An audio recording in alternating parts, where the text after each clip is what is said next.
Manever I say ma PENDREAM TV. PENDREAM TV there, I see them yopo.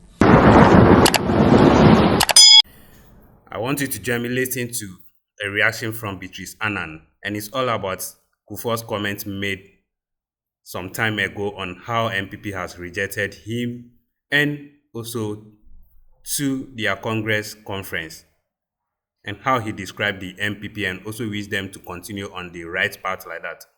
And their way of acting currently makes her happy. Without much ado, I would like you to join me listening to what she said into detail. This station still remains PENDREAM TV, the only channel that brings you the best and latest updates in politics. If you are new here, please don't forget to subscribe to the channel, hit the notification bell, like, and also share to other members to watch as well. Thank you. We'll be right back. I am so guilty, and I want to apologize to our cherished viewers and listeners of this show. I think that after the NDC won part, this is my first time of coming here, and it's such a shame, but it's not my fault. Even today, they put so many impediments in my way, but I said I would come here at all costs. I think that, like Palgrave indicated, Alhaji and Alhaji is a matter of all talk shows, and for me as a young girl, it's always been a dream to be on Alhaji and Alhaji. So anytime I come here, I'm just living my dream, and I miss Uncle Kwesi Pratt so much. I'll be watching him at home, and I wish I were here. So today I'm happy to be here, and thank you to everybody who has been reaching out to me and asking, why are you not coming on Alhaji and Alhaji? Today I'm here. The issue about the MPP's delegate conference, it's something that ordinarily we would not have been worried about, because one would say that it is their internal issue, and how they conduct their internal affairs should not concern us as non-members of the NPP. But it should concern us because in the very long future, the MPP may get an opportunity if maybe there is a generational change where people may not remember the kind of damage they did to this nation, the kind of mess they created, and how they sunk this nation. They may get the opportunity to come back to power. And eventually, again, the affairs of the state will be handed over to them. So it's important that we question their thought patterns. It's important that we question how they appreciate internal governance, so that at a very larger stage, we'll be asking, if you can't manage the small resource of your party, how is it our expectation that you will manage the bigger resource Ghana? And that is why this morning I would want to talk about the MPP's delegate conference. You know, we don't know, and even Palgrave has sort of give a number of things they want to consider at this special delegate conference. I don't know if it is true or not, because there is no paper backing it, but at least the little we know about party's constitutional reform and amendment, it's not something that is done as a knee-jerk reaction to a party that lost an election with nearly a 1.7 million votes. That is a whooping rejection by the Ghanaian people. That is people voting out of anger, telling you that you are not fit for purpose as long as it comes to managing our resources. And so if you want to go back and in the spirit of democracy say that maybe we can make our party better, we expect that the sentiment of their own party people will be taken into consideration. The change ought to be driven by the party people, and not because somebody thinks that something has to be done. And while I attempted to prepare yesterday before coming on today's show, I spoke to a number of MPP people to give me a fair idea about what today's special delegate conference will be, so that I can digest, or they seem to have no clue. All they said is party constitution. But what exactly it is, that the all members, or at least those I spoke to, don't know. It tells you how the MPP handled Ghana at a point. And while we speak, it's important to say that the party is a microcosm of the country. How they manage their party is how they'll manage the country. This is a party that in the recent past started a thank you tour. The thank you tour ended up with a beating tour. They were literally beating themselves. And Palgrave's candidate, Kennedy Japan, said that I won't be part of this mess and thank you tour because the lives of my supporters are at stake. So they could not even finish the thank you tour. Their national chairman purportedly took leave. In fact, his family wrote on behalf of their most cherished son that for some personal reason, he will not even be able to participate in the thank you tour. So even thank you tour, Yamutu, you could not complete it. This is a party that had a major breakaway by one of the founding members, Alan Tremantin. As we speak, the movement for change is gradually building its base to be like a third force in our political culture, and for that matter, political discussion. I see them represented on very prominent shows, including this show. And so this is a party with such a huge crack. As we speak, the party has no serious leadership. And that is demonstrated by what happened recently in the Ablekuma North rerun. The party secretary said, we will not contest that election. We think that the EC has not been fair. They went to court, they lost the injunction application, and a day before, the candidate says all politics are local. And so if National says I will not contest, I, as a candidate, will contest that election. Then you had other prominent members of the MPP rush there. Palgrave's own candidates. As for me, I like his matter. Kennedy Japan. He can tell you anything, anywhere, insult women. There are no filters. He's just as plain as anything. Brian the Champion, remember he was also there. Everybody then moved there. So on one bread leadership, A says, we will not participate. Then other members, leading members, including their own leaders, some national executive members, are on the ground. Of course, they lost that election. A seat they've held for God knows how many longs, and it would not have been in the reasonable contemplation of the NDC that we could even win that seat. And on this note, let me say congratulations to our candidate, Irabna Oben. She's such a fighter. I spoke to her yesterday, and you could see that she means well for the constituency, so she should keep on.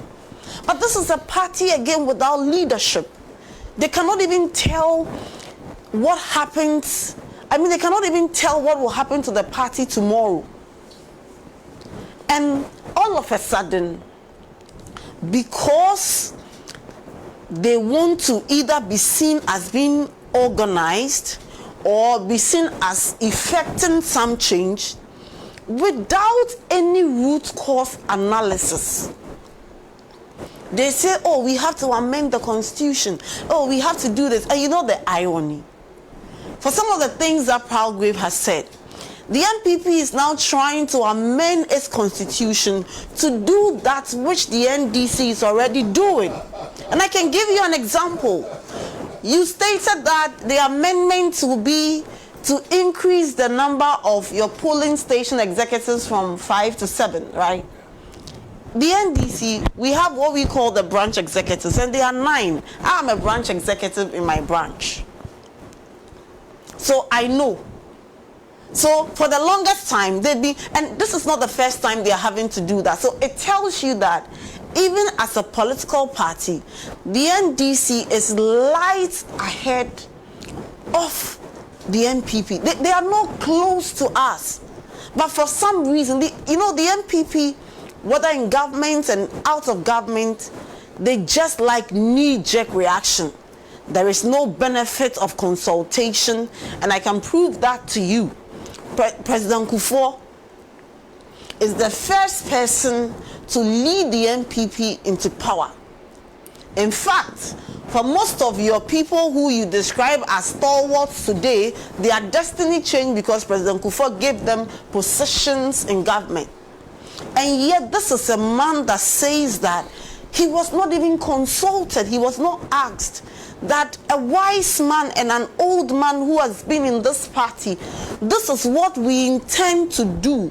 How do you think we should do it? And he says in his own words, he was just lost. And so the MPP, and this is not a campaign period, but I want it to be registered in the mind of every young Ghanaian that although the NDC may not be perfect, and we do not claim perfection, in fact, feedbacks, criticisms, and all other things that the citizens want better for a richer and better lives are things we would love to listen to so that we can progress. But the point also has to be made that the MPP is not structured as a political party. If you have ever read the book The Mafia Manager, the MPP is structured as if it's some illegal and syndicate organizations built on the whims and caprices of a select few. And so at a point in time, where those select few deem that the party should be headed is where everybody ought to be whipped in line to go. And I can give you an example. When Nana took the position that Chairman Afoko and General Secretary Cabinet Japan are not fit for purpose, and they don't like them for some personal reason, although the members have elected these people, they don't for some reason like them, so he wants them to go. They left. Have you ever seen that in the NDC?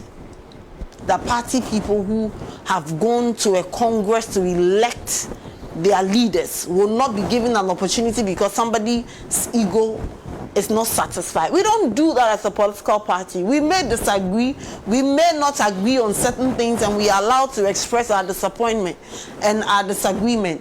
But it makes the party better. We don't have a group of family members who are like cartels and cabals that you disagree with and your future. The NDC is the only political party that all you need is your competences.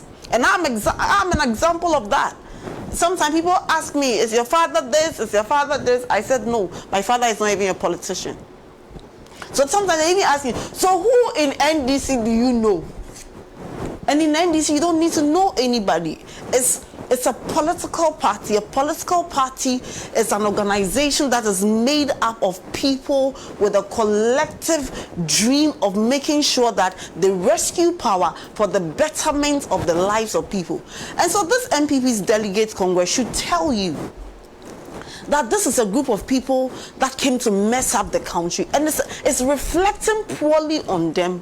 Barely 6 months in opposition. This is a political party that recorded a debt exchange where pensioners had to queue and people's livelihoods were denied.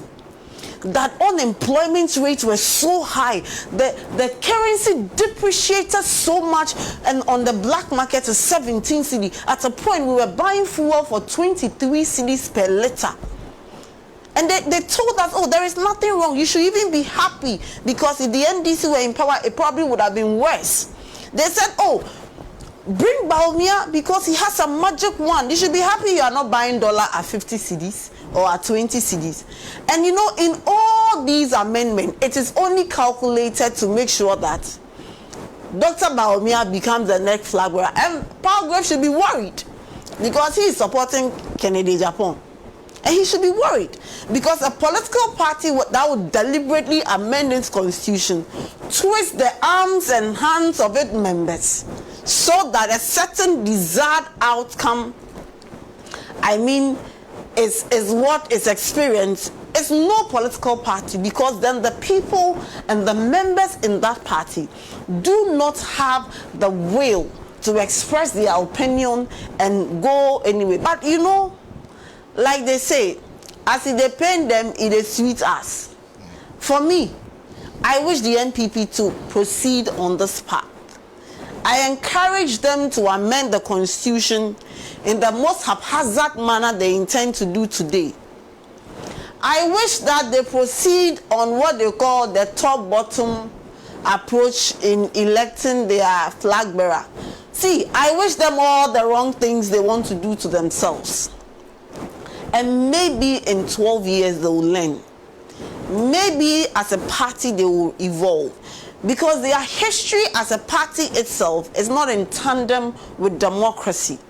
And you saw that under the governance of Nana, where journalists could not express themselves, where people will be killed, threatened, merely because they disagree, even internally. And so we hope that as they go through this phase, they will do that in their quest to appreciate and understand governance. In their quest to appreciate that governance is not about their feelings and some self-aggrandizement or some personal opinion. That governance ultimately is to make the lives of people better. And if they don't want to make the lives of their own party people better, we beg them, it should end there. They should not extend it to Ghana.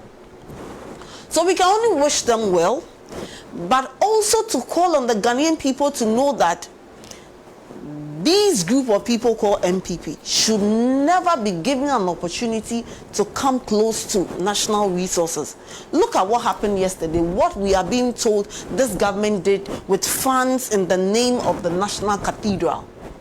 And you know, for some reason, they assume that because government was focused on other areas, like stabilizing the currency among others, then there must be something so exculpatory in the Deloitte report. So some of them, without even reading the report, went to town and talking. These are not a group of people that understand governance. And so I urge the Ghanaian people that whether now or in the future, they must make up their mind. Unless maybe they change their name and come back. You know, they have a history of also changing their names along the line depending on what happens. So maybe when they change their names and come back, we can have a different conversation. But for now, they have consistently demonstrated that they cannot competently and in the most democratic manner manage their internal affairs. And certainly, we cannot trust them to manage the affairs of Ghana. Thank you. Thank you. Thank you very much. Well, that's Beatrice Annan on the MPP Delegates, Special Delegates Conference, and of course, President Kuffour. We should be truthful to ourselves in this country and speak the truth for once. The MPP Conference is being held today to suit one particular candidate in the name of Dr. Bawumia, and that's a fact. My brother, mark it on the wall. The MPP is going to come out from this conference more divided than united. We should also not forget that President Kuffour has told us that he has been silent in decision making in the party. Why should it be so? But let's see how it goes. That's Hamza who sent this from Pig Farm. Thank you very much. Like I said, we're moving on to the discussion of the scrapping of fuel allowances and fuel allocation. And we start with Beatrice Annan. Okay, so Sana, I'm happy we have a lot of time to discuss this topic, so I can take my time to explain. I've heard some members of the MPP say that it's a political gimmick. Some say it's PR. Others say that, oh, it's not feasible. Others also posit that, how are public officials supposed to conduct the affairs of the state if they are not given fuel? And I'm optimistic that by the time I end my discussion, our cherished viewers and our listeners will appreciate the policy rationale behind this. First of all, let me say that in the lead up to the 2024 elections, President Mahama made a number of promises to the Ghanaian people. In fact, at the time of making the promise, we were in a state as a country that we agree that we could not continue to do the same things we used to do and expect different results. Our debt to GDP or to tax was over 90%. The country was facing haircut. Unemployment was highest at about 14-point-something%. As for youth unemployment, it was about 23%. And all the macroeconomic indicators show that the country was not headed in the right direction. And so as a political party, we took a decision, led again by President Mahama, to say that we cannot continue to cushion public officers and then all others would suffer. And I can understand that the MPP came into a position just some 6 months ago, and so they still are living in that, I mean, that state of being a public officer. Some of them are still going through the 5 stages of grief, and so they have not come to a certain realization.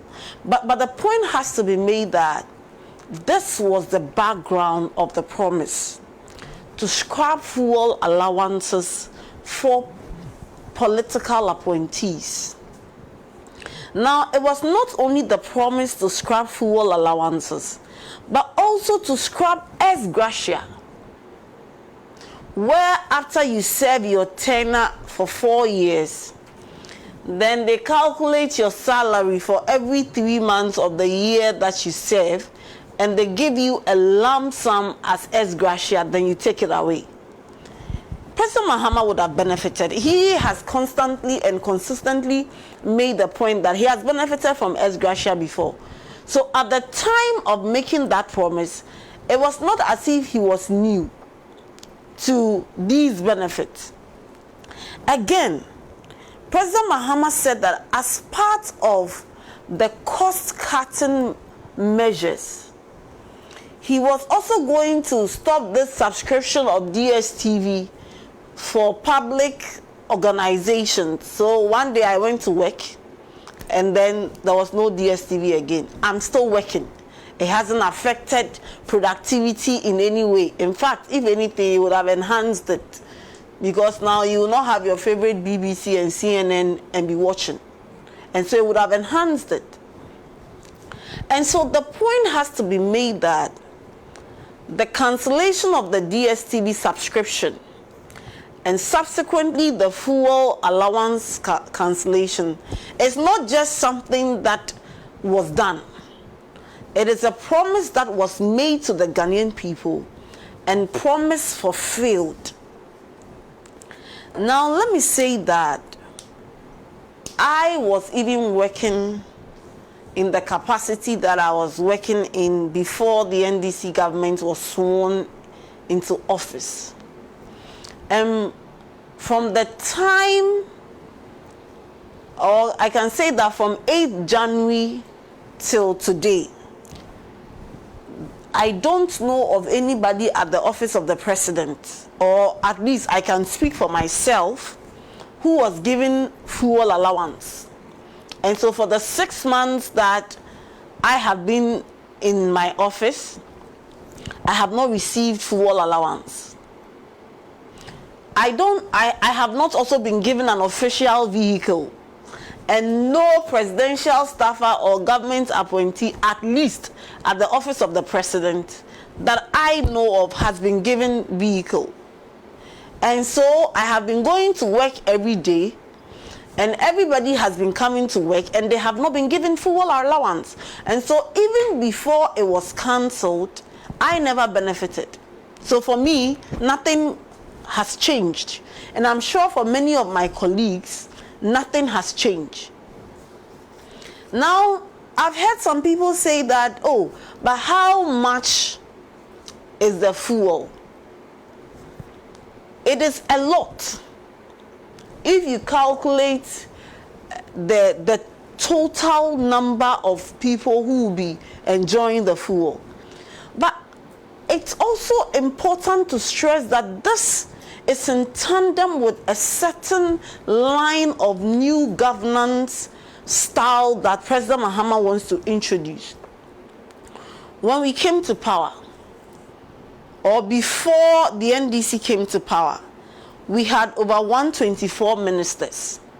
In fact, we were told that the reason for the huge numbers was because the work was a lot and they needed to do. By cutting off even the number of ministers from 124 to 60, President Mahama has saved the state 64 extra Land Cruisers. Because under Nanado, we would have needed 124 Land Cruisers for ministers and their deputy ministers. Today, 64 Land Cruisers have been saved. All these would have been fueled. Today, those fuel allowances have also been saved. And I hear people say that, oh, how much is it? But what President Mahama is doing is that he's taking away the comfort of public offices, that by reason of having certain largesse as a public officer, sometimes they are even tempted to forget about the plight of the people.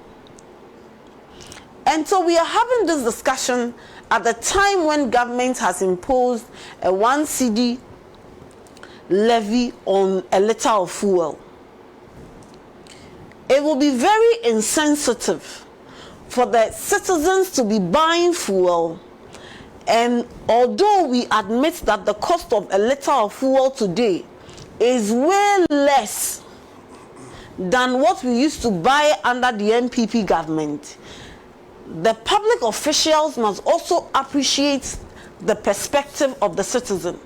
And so if this is a measure, because when citizens complain and the feedback keeps coming that maybe we can't do this, it's important for you to put yourself and maybe go back and review the policy. Otherwise, if people are buying fuel and you are benefiting, how else are you going to explain, or how else are you going to appreciate the apply? I kept using the example of Cecilia Dapa.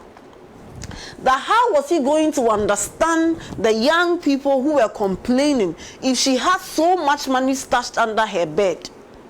How was she going to understand that the economy was hard? So it is not just the cost-saving mechanism, but also for public officials to know that you will not have everything paid for you. I have not been given an official residence or an official bungalow. I still live in my house. I use my car. In fact, nothing has really changed. I have also not been paid for over 6 months. So really, nothing has really changed from being in opposition to being in power. And I would urge President Mahama to go on that path so that together we can correct the misconception that the moment you become a public officer, all of a sudden you would be transformed into some special human being who all of a sudden must not appreciate the plight of the people you used to be with. And we must all commend. I know that for the MPP and for some people, it's a very difficult communication line. because you have a president who seems to be doing everything right, and you are a political opponent, so you may not want to praise this person. So you must find a justification or you must find a reason to downplay the policy. But I would urge that whether we are NDC, CPP, MPP, or whatever political party we belong to, we must make it a point that on certain matters we have to agree on. That our lives must not be so comfortable that everybody will want to be in public service. And I can understand, and Sana, I can tell you, I understand why it's called public service. Because it's not a joke. You are probably denying your family. I mean, these days, my kids have to wake up at dawn so that they can come and see my face. Otherwise, I'll be in the same house with them from Monday to Friday, and I'll never see them. Because by the time I come home, they are sleeping. By the time I leave, they are still sleeping. So either I wake up and go and watch them before I leave. So that's you denying everything. But it must not be so comfortable as for you to forget what, I mean, the citizens are complaining about. And I will pat President Mahama in the back. And it is not just about that, but it's about the fact that this is a government that has taken a cost-cutting mechanism. As we speak, Independence Day celebration cost this year was reduced from 15 million cedis to 1.5 million, merely because a decision was made that it should be marked in a certain way and not in the manner as we have done. That is a cost-saving mechanism. I mean, what is 15 million cedis to perhaps Ken Oforiatta or some of their ministers? But to many people, it could do a lot in our communities. Again, it's important to say that even at the office of the president, the budgetary allocation for goods and services have been reduced by over 419 million cedis. So whatever the MPP was doing, the NDC has reduced just one budget item at the office of the president by over 419 million cedis. The total budget reduction, when you combine all the state-owned enterprises and ministries, departments, agencies, have been reduced by 10 billion. And so this is a government that is on the path to an economic recovery that will bring relief to the people of Ghana. This is a government that appreciates that it's not just the cancellation of fuel allowance, but we ought to take measures to stabilize the cedi so that businesses can expand for many young people to be employed. This is a government that appreciates that we must do what we have to do so that trotro drivers do not buy a liter of fuel for 20 and 23 cedis like we saw under the previous government. This is a government that appreciates that we must do things and, fasten our belts and not live at some levels of comfort while the citizens, suffer. So let's not anybody deceive the Ghanaian people that this is a PR gimmick, or that the PR, or that there is nothing wrong. Some have even asked that. So if a public officer wants to move from, let's say, Accra to the north to go and conduct an official duty, must he buy his own fuel? You know, every organization, they have their operational expenses. And so it is budgeted for and approved. And so if a public official was going outside maybe their residence region or town, they would normally have their operational expenses to cater for those things. But in addition to all those operational expenses, the public officers were entitled to fuel. So that was also an extra something for them. And so this time, President Mahama has said that constant, maybe 50 liters of fuel that you know that you are entitled to a month. Some people don't even use. They give it to their friends. Some people give it to... All those things have been cancelled. And I will urge everybody to join the NDC and President Mahama in righting the wrongs of the past. And let nobody deceive anybody to believe that these are just minor things. It is the beginning to changing the narrative about public service. And I am optimistic that with the constitutional review process going on, we should be able to scrap ex gratia. We ought to get to a point where public service is no longer the easiest route to riches. Where public service is no longer about public service, but what I can get. For which reason these days, many people want to be politicians. Many young people, I have some young scientists I'm even convincing to go abroad and go and study emerging fields so that they can come back. And I mean, you can imagine if you were like a neurologist or these new emerging fields. So everybody wants to do politics. Can you fault them? Because of the wrong impressions that have been created over the time. And I say that this should be the beginning of the conversation to saying that public service is not for the benefit of a few. The public service is indeed public service. And even to change the orientation so that people don't have these wild expectations that they want to come into public service for something. If you want to come into public service, it has to be, as the name suggests, public service. And you know, when I was in opposition, when I talk this way, people say it's because we haven't come to power. And then we come to power and I've been consistent, and they say, oh, it's because where you are, you're not controlling any budget or you don't buy anything.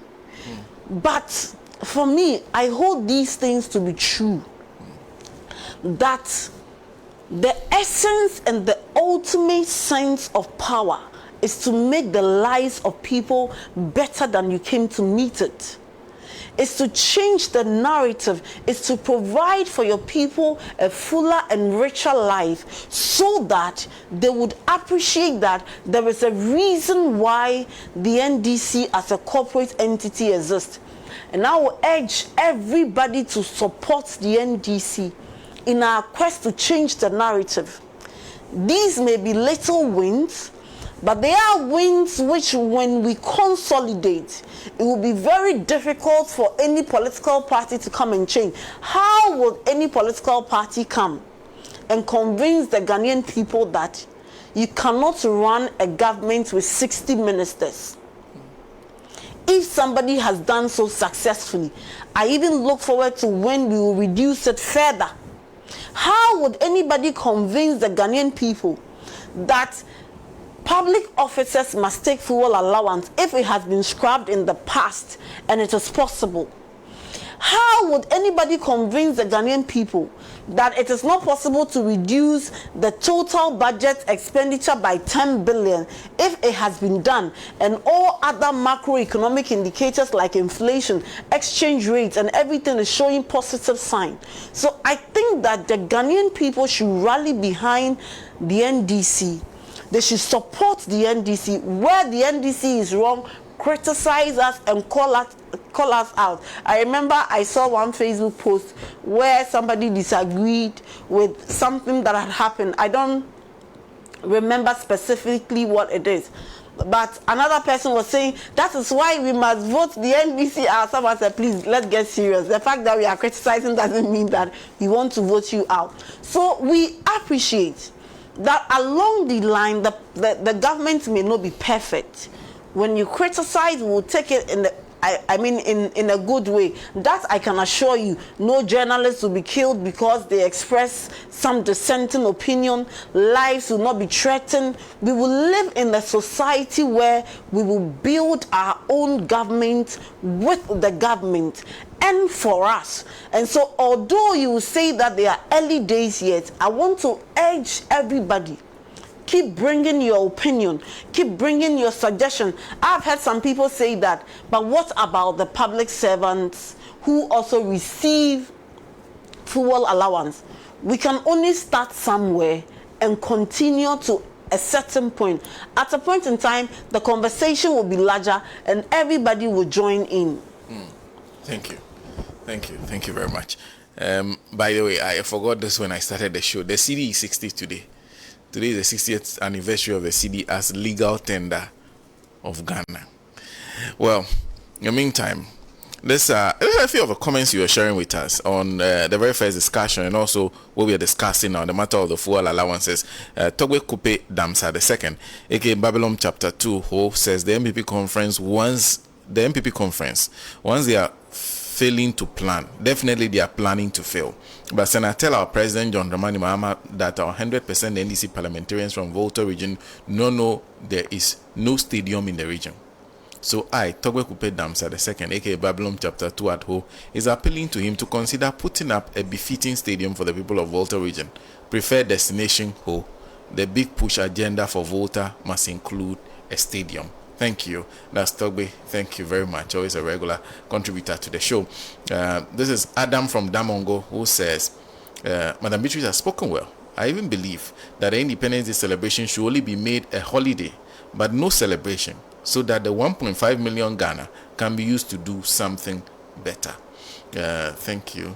Koblavio Pokwasi Benga is contributing this one. National Chief Imam and others donated some amount of money into the cathedral fund.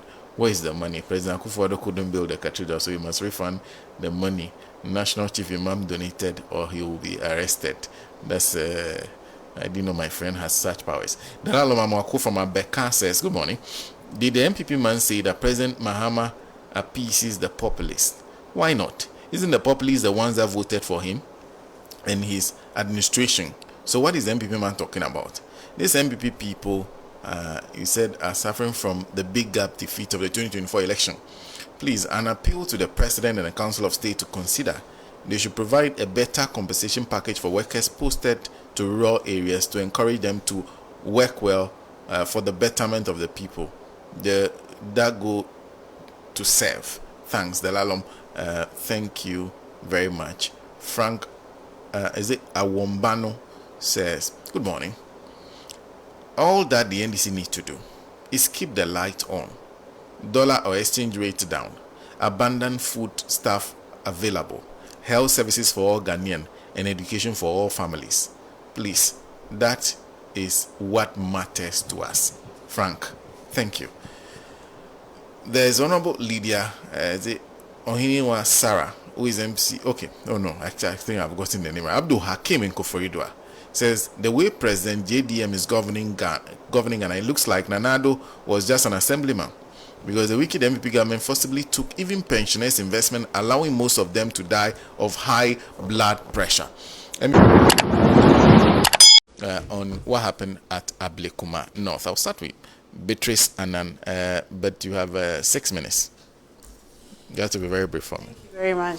Solo must be coming early, so I don't have to start every time. He can start some. But no, it's fine. But I think that I have consistently made the point that we must condemn every form of violence. And when it comes to violence, at the time it's happening, nobody will ask you whether you are NDC or MPP. They will just slap you before you'd even realize. So anybody can be a victim of violence. And I have urged both NDC and MPP that we are allowed to be as passionate as we want to be, because I'm a very passionate person and I'm very passionate about the things of the NDC. But we must be able to draw a line. And so for what happened in Ablekuma North, I want to say that it is not sanctioned by corporate NDC, neither was it sanctioned by government. We cannot always equate what happened in Ayawaso West Wuogon to what happened in Ablekuma North. Because in the Ayawaso West Wuogon case, these were state-sponsored attacks acting on the instruction of government. In fact, in government's own white paper, specifically at page 22, the government stated that what happened in Ayawaso North was a lawful national security operation. So that distinction has to be made. It is also important to state that the General Secretary of the NDC and the Vice President have condemned what happened in Ablekuma North. Nobody has been seen justifying and saying whatever it is. And so to the extent that the Vice President, who is the chairman of the Police Council, quickly interdicted the police who assaulted the journalist. And yesterday I read a statement from the Ghana Police Service on certain actions which have been taken against the said police officer. I would urge the police service to punish the said officer so that no matter what, this mob mentality of I have to touch you, I have to beat you, I have to, do something to you, we will curb it. We are allowed to disagree, we are allowed to vent as long as we are speaking. I'm one of the people who have been telling my colleagues that if you are in public service, you must have a tough skin because people will speak to you anyhow. And if you think that you're too precious to listen to harsh words, you might as well exit and enjoy your private life. But if you put your life in public, people will question you, they'll question the color of your shirt, they'll question your hairstyle, and they'll question everything. If you don't want that question, you have the option of being in the background, but you cannot come into the public space on your own terms. It comes with excesses and we must embrace it. But while we condemn it, we must also make it emphatically clear that Hawa Kumsin, who is now the victim and wants to be the heroine of the Ablekuma North election, we must be asking why her. Because you had leading members of the MPP at the 19 polling station. Why was nobody attacked, beaten, except her? It is important we question it. Why?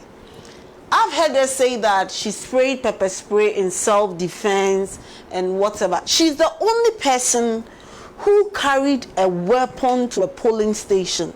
I've had the benefit of being a polling agent ever since I was a student. I've monitored elections. Even in the 2024 election, I went around and monitored the election. At the time of leaving your house, you would not reasonably contemplate that something would occur for which reason I should carry a gun or I should carry a weapon like pepper spray. It would not be in your reasonable contemplation because of how affairs at various polling stations are conducted.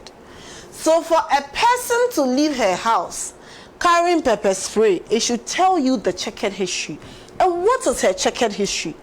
This is a woman who led thugs to kill. In fact, they beat and subsequently led to the death of our own party person, Tuareg. Today, he's no more with us. This is a person who led thugs and beat one Inusa. And Inusa has been amputated. In fact, he was amputated twice. The day before his amputation, they said but if you look at the man crying, seeing his future practically cut short. And so that woman has been under that impression of, I need to harm everybody and protect myself, even when nobody is chasing her. Our own polling agent was killed in her own constituency. As we speak, she has moved out of the constituency and she's staying at East Legon. Why? people win election, people lose election, and life goes on. But the question we must be asking is why. She has a certain checkered history. And while we condemn the violence in Ablekuma North, while we call on our supporters to remain calm, I also call on the Ghana police to bring justice to the families of Tuareg, Inusa, and the many people who lost their lives and livelihood in her constituency, Kaswa. And so, we must eschew all forms of violence because, like I've said, we can all be victims of it. And you know, these macho men, funny enough, they know themselves. Because every time they will be saying that this person lives here and this person does this, so they know themselves. And it will not benefit any political party. But while we do that, I also want to urge my colleague politicians and tell them, especially those in the MPP who think that now they are in opposition, so they want to. I've seen even live pictures of their delegates conference where they started marshalling their, how do you call it, macho men and doing this. That those who live by the sword die by the sword. And so you cannot say that I would perpetuate violence so much, but somehow when it's my turn, I'll call for peace. It doesn't happen that way. And so on that note, I want to urge all of us that we can have passionate discussions. I am not into censorship. I think that people should be allowed to express in the most acceptable manner how they feel about their country. Because sometimes out of those expressions are birthed very beautiful ideas, and then we abhor certain things. But we must also condemn people like Hawa Kumsin who think that Tagri is the new style, that Tagri somehow is the new strength. And so why would a woman want to carry pepper spray? Why would that? And you know, reports from our guys are that when she meets you, she will start speaking Hausa to you, but she will do some sign. By the time you see her boys are on you. And so she carried that mentality into a zone which is not your zone. You don't know the boys, you don't know who are the area guys. You cannot beat a man. However strong you are, you cannot beat a man. However strong you are, you cannot beat a man. Even your son. Even if you are the mother and you give birth, however strong you are, even my 7-year-old boy had started exhibiting signs of, mommy, girls don't do this, boys don't do this. Oh, mommy, you are not strong enough, let me carry it for you. So even at that level. So I do not know what her motivation is to think that from her own account, she can use pepper spray to stop strong men coming to attack her. We must not be condoning this thing. And I mean, in 2025, the discussion has to be at a certain level and not what we are saying. But be that as it may, I urge the investigating authority, the Ghana Police Service, and whatever and whoever, especially also the EC. As for this issue, we'll talk about her another day. That we all have to ensure compliance with law, and the perpetrators should be brought to book, because we cannot go into by-elections, rerun, and every time we will not be talking about the strength or the lessons from the election, but we have to be talking about violence. It should not be the case. Thank you. Thank you very much. There's a Jikunu said from Ehi in the Volta region. Says, I'm always glad to meet Mr. Solomon Owusu. Thanks for clearing our minds. Good work done. Then this one says, thank you for the show. Just a small correction. Okay, he said when, okay, I think he was trying to draw attention to, say Mr. Pratt said Savelugu, that is supposed to be Poalugu, not Savelugu, on the dam. Yes, thank you. Yeah. And then this one says, the suspended, okay, I think, let me read this one. Said the violence extremism that characterizes Ablekuma North is most unfortunate to say the least. Thank you for making time with us again. This is the best place to watch any latest updates and facts on political issues. Don't miss out. Subscribe for more videos, like and also share to other members to watch as well. And to all our cherished new viewers, we urge you to subscribe, share to all friends, turn the notification bell on as well to keep you updated. Thank you. PENDREAM TV. Now, so far so good. say open online portal e wo Ghana nipa share nipa follow nipa comment here to my best of knowledge without any biases PENDREAM TV